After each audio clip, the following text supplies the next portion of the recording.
Quand j'étais petit, je sentais qu'il y avait un créateur, qu'il y avait quelque chose au-dessus de moi, ça c'est certain. Et je savais que dans l'islam, il y avait quelque chose qu'il n'y avait pas dans les autres religions. J'ai grandi ici à Liège, en Belgique. Mon père est algérien, ma mère est belge. Mon père est athéiste et ma mère aussi. Voilà. Dans toute la famille, en fait, ils ne croient pas en Dieu. J'ai beaucoup d'amis qui étaient musulmans.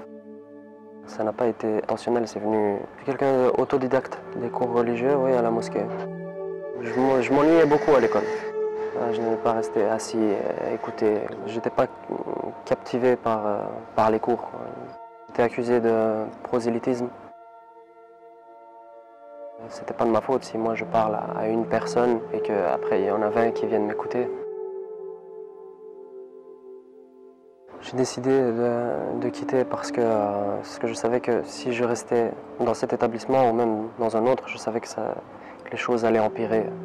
C'était plus possible pour moi, alors j'ai décidé justement d'apprendre tout seul.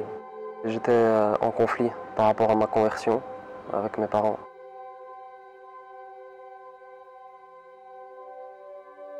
S'habiller de la manière que Allah subhanahu wa ta'ala nous a ordonné et que le prophète Mohammed nous a enseigné.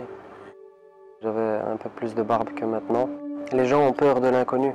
Quand on voit un changement dit radical, on se pose des questions, on a peur.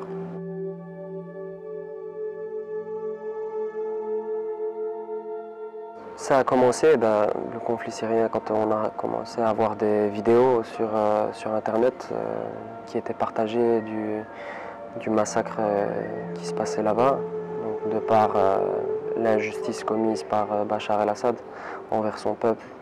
Voilà, juste, regarde ça, t'as vu ce qui s'est passé, tu as vu ceci, cela. Voilà. On était triste, on était attristé de ce qui se passait. Jabhat al-Nusra, quand ce mouvement-là s'est créé, a commencé à faire de petites vidéos entre guillemets, de propagande. On a commencé à se dire, il faudrait peut-être faire quelque chose. Moi, je pensais juste pour aller les aider. Le cheminement de tout ça, tu récoltes, tu essayes de récolter de l'argent pour pouvoir partir.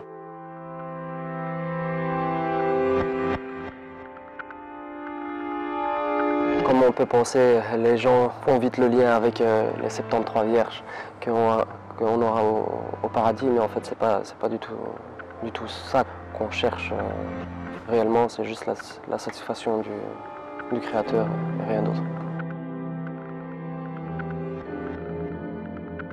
On n'a pas vraiment eu le choix de rentrer parce qu'à ce moment-là, le père de mon ami est venu nous chercher. J'avais aucune haine envers qui que ce soit, mis à part le régime de Bachar el-Assad. Il y a une enquête qui s'est faite pendant 2 années. 2 années, j'ai été suivi sur Facebook, en fait, parce que je partageais des vidéos, etc. Mais en fait, vu qu'il n'avait aucune charge contre moi, il n'avait aucune preuve comme quoi, tout ce qui m'en collait, en fait, c'est juste incitation à la haine. Incitation à la haine à cause de mon Facebook. Le résultat est que j'ai été condamné à 2 ans avec sursis sur un suivi probatoire de 5 années.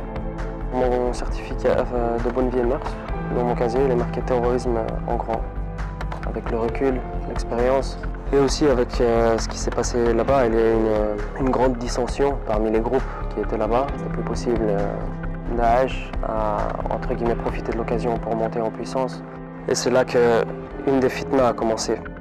Avant, je pensais que c'était très bien, parce qu'il rejetait toute alliance qui était contraire à l'islam. Il voulait juste imposer l'islam. Maintenant, les conflits politiques, tout le monde puisse pratiquer sa liberté de culte comme il l'entend. Non seulement pour les musulmans, mais aussi pour les juifs, les chrétiens. Parce que je ne peux pas prier au travail comme je voudrais. Si je porte une barbe, directement, il y a les préjugés. Si par exemple, mon épouse a le voile, directement, elle va être discriminée. J'avais demandé pour pouvoir faire ma prière, puisque tout le monde sortait pour pouvoir aller fumer une cigarette. Alors pourquoi pas moi sortir pour pouvoir aller faire ma prière qui va durer même pas 5 minutes. Je ne suis pas dans une terre d'islam, voilà, je suis dans entre guillemets, dans un pays dit démocratique. Entre guillemets, cette confiance de l'autre, il n'y a pas, bien sûr, du racisme et de la discrimination, il y en aura partout et il y en aura toujours.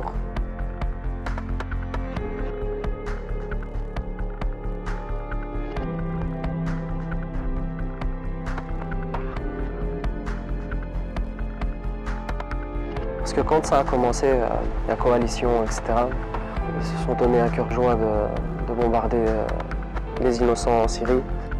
Daesh, qu'est-ce qu'ils ont fait? Ils ont averti. Ils ont dit écoutez, arrêtez de nous bombarder, sinon vous allez avoir des répercussions, ce qui est normal. Et après, voilà, c'est ce qui s'est passé. On appelle ça la loi du talion, et c'est compréhensible. C'est triste, hein.